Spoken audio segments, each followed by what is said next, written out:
غيرت مكاني، رحت مواقف السيارات، ما في سيارات كثير، بعيد ما في احد اصلا، الناس مشغولين.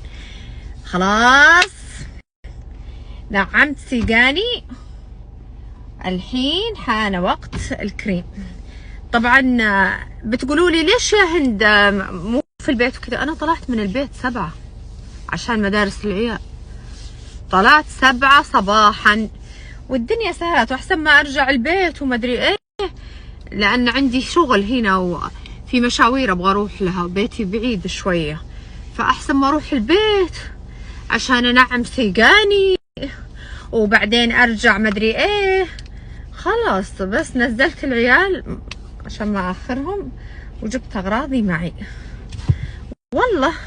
وترى كل هالدنيا تساهيل مدام اننا بنعيش مرة.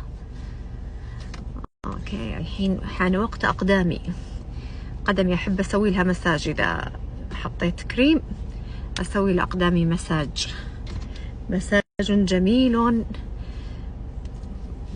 وجايبه معي شو جايبه معي ده الشوز الجميل، شفتوا ما اجمله، شفتوا كيف موديله غريب، جايبته معي عشان البسه على فستاني الجميل هذا.